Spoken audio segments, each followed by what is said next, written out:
Hello and welcome back, and this here is new from UniFi. This is their new travel router, a genuinely pocket-sized travel router to access a multitude of different devices securely on the go. Now, we do have a review coming up on this very soon. However, there's still a lot of misunderstandings about the subject of travel routers. So, before we even get on to that review, I wanted to take an opportunity today to make a short video reminding everyone what exactly travel routers are and what they aren't, and ultimately boiling every travel router down to just 4 different types in the hope that you buy the right one first time. Now, one of the biggest misunderstandings about travel routers is that a lot of users think they are just to connect to the internet, and to a greater or lesser degree, all of these on the table do that. However, travel routers are not just about that, and having that misunderstanding will almost certainly lead to you buying the wrong one. Too many users look at travel routers as some kind of mobile version of the router that they've got in their home, their office, or something supplied by their internet service provider, their ISP. However, you can't go down that road. Travel routers are to service 2 things: convenience and security. Now, I'm not saying that these aren't things built into the router that you've got in your home or office right now, but I would say these are designed with those 2 tenets, arguably even further forward than that of simple connectivity. Which brings us back to that of that UniFi travel router, why this exists. Now, this travel router will allow you to bind a bunch of devices via its own Wi-Fi connection, and then those devices can then connect to this rather than all using public Wi-Fi, and then this can be used as a gateway with a VPN to then allow those connected devices on the go, your phone, your tablet, your laptop, everything you're carrying, your family members and more, to then access the internet securely. But this has an extra little bell and whistle. This is designed as a secure gateway to a pre-existing network. Now, that can be for surveillance cameras, that can be for VoIP and calling, that can be to document assets, company and corporate data. Ultimately, this is a mobile router, or a mobile travel router, I should say, that is designed to serve as the gateway between all of your devices and a very selective endpoint there. That's the thing that this does that arguably these do not do to either at all or to the same level. Now, this knocks out for about $79. So again, we can't compare these against static routers, but I will say, although it lacks a SIM card slot, it lacks an internal battery, this is designed to act as a gateway to a pre-selected UniFi secure network there. And again, everything that goes on afterwards. However, what if you're not using UniFi? What if you're using a traditional network? What if you're not even using it for business and you just want to be able to access things on the go? Now, this is where the Solace comes in. This is the Solace 5G. Now, I'm waving this at the camera, but this represents what most people think a travel router is. This allows you to put a physical SIM card. It also has an eSIM support there with Solace that allows you to bank and store up data for all around the world. It's semi-subscription based if you choose to use it, but you still get 1 gigabyte of data every month for worldwide access for completely no extra charge. It's not the cheapest, it costs quite a few $100s, but at the same time, with its internal battery and USB tethering, something all of the devices we've got here today support, but more importantly, this doesn't require the power of the device it's connected to. This runs on its own steam.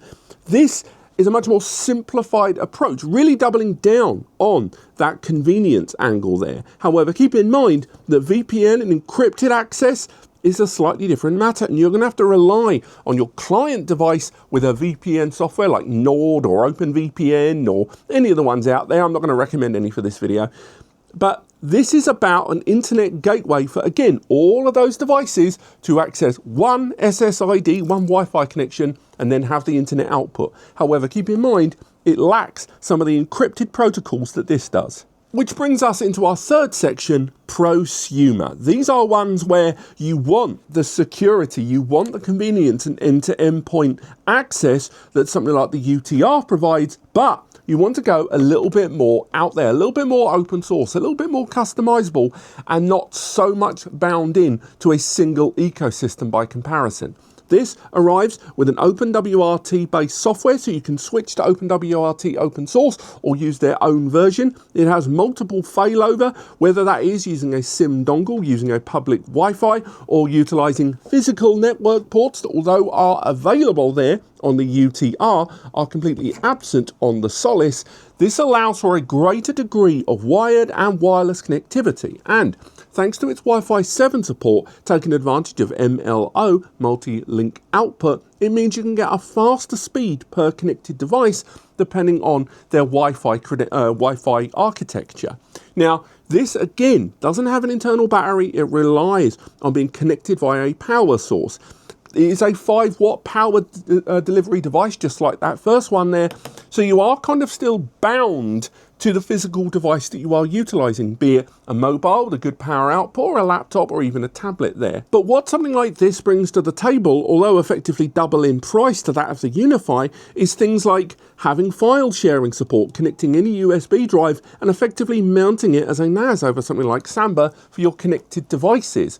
Also, lots more VPNs being supported, all the way down to something like Amnesia, which is a genuinely free VPN service there. It has a physical VPN button as well, so you can activate the VPN when you need it and when you don't, rather than going into a software level and managing it. And because of the support of OpenWRT architecture in the back end when you need it, this is eminently more customizable. However, with that, it becomes a little bit more complicated, which again, if you are not someone prepared to put in a little bit more time to understand your connection and to tailor your connection, this may come across as a little intimidating. However, it is devices like this that allow for a desktop, office-level Wi-Fi and network experience on the go.